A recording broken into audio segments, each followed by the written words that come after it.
Hello YouTube, welcome back. Today we're going to be working on the head of the engine, doing a valve adjustment.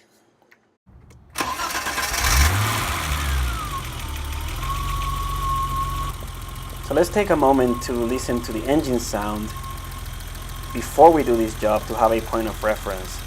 As you can hear, there is a bit of a ticking noise, which is quite common in these M20 engines and may or may not be related to poor valve adjustments.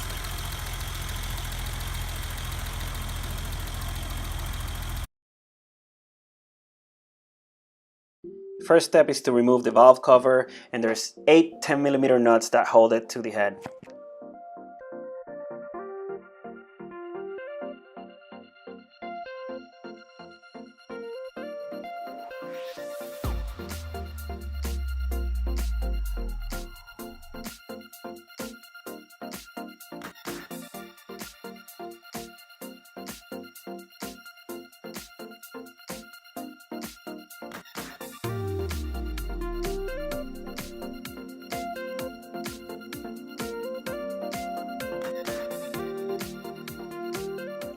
Then we have this bracket that holds the valve cover to the manifold that also needs to come off.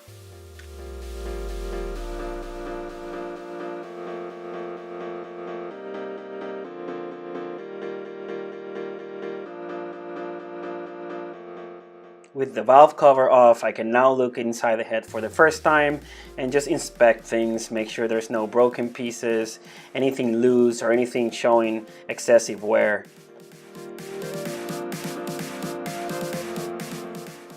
Now here's a closer look at the rocker arms that we're going to be adjusting.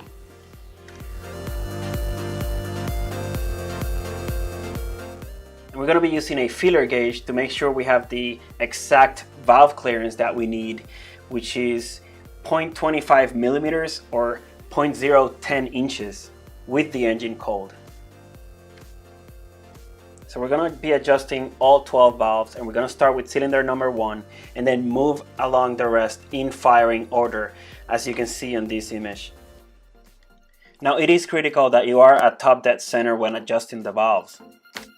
This means that the rocker arm for the valve that you're adjusting must be sitting on top of the flat area of the cam lobe, as shown in this diagram. You have two options to rotate the camshaft in order to achieve top dead center. If your car is equipped with an open differential like mine is, you can just put the car in 5th gear, lift one of the sides on the rear, and rotate the tire. Otherwise, you can get underneath the car, grab a wrench, and turn the crank bolt by hand.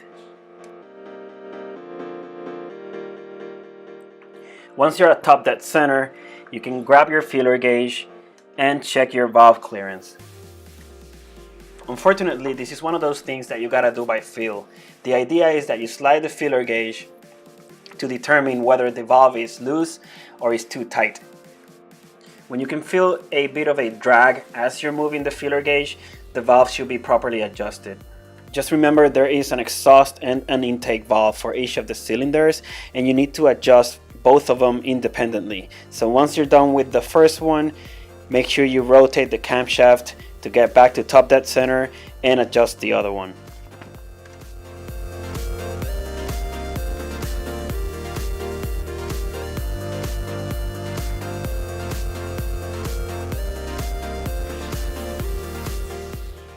Unless your engine has been seriously neglected, you shouldn't need to adjust every single valve. But when you do find one that needs adjustment, all you gotta do is take a 10mm wrench so that you can loosen the nut on the eccentric. You can then use a small Allen wrench to rotate the valve eccentric and loosen or tighten as needed. Once you find the sweet spot, and again you feel that slight drag on the feeler gauge, you can then tighten the lug nut on the side to secure it in place.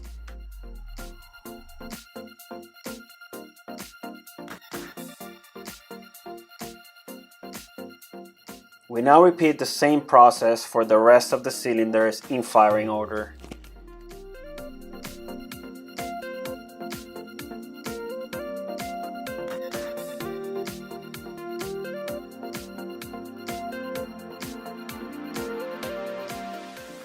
Now that I'm done with the valve adjustment, I'm going to prep the surface on the head by cleaning everything before I install the new valve cover gasket to make sure I don't get any oil leaks.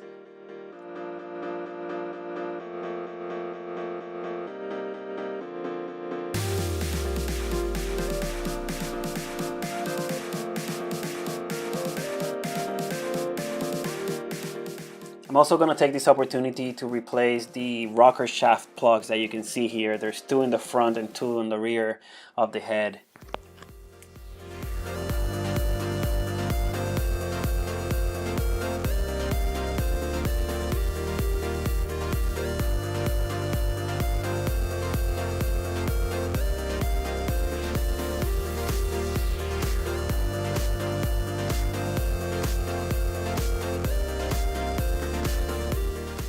Here's a closer look at the new valve cover gasket as well as the 4 rocker shaft plugs that I'm going to be installing.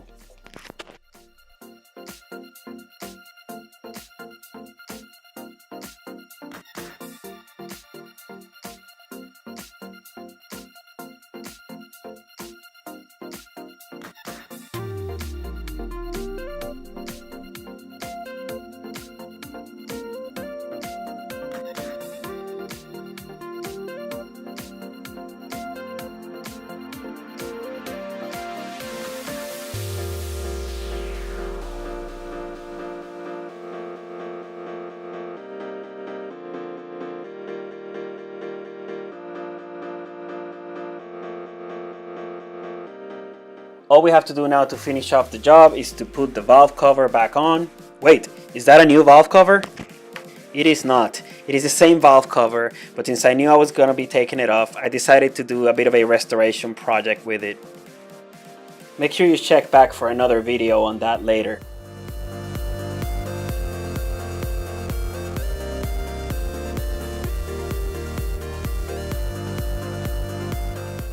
With the valve cover back in place, you want to tighten all the 10mm nuts in a cross pattern so that it sits perfectly on that new gasket. You can also put back the bracket that attaches the cover to the intake manifold, but make sure you don't tighten the bolts all the way until you have torqued down the valve cover.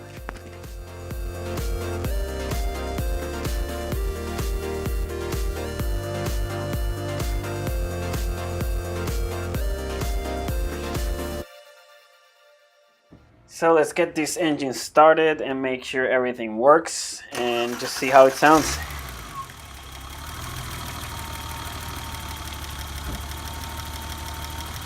So you can definitely still hear that ticking noise. But here's what I've learned through this process so far. Ticking noise is not uncommon on these M20 engines, especially high mileage ones. Also, valve adjustments are a bit of an art, and you can expect to do these maybe a couple of times until you get it right. So I may have to do this again at some point, which may or may not reduce the ticking noise you're hearing right now. In any case, you're still going to want to do a valve adjustment and check things around at least every 15,000 miles on these engines.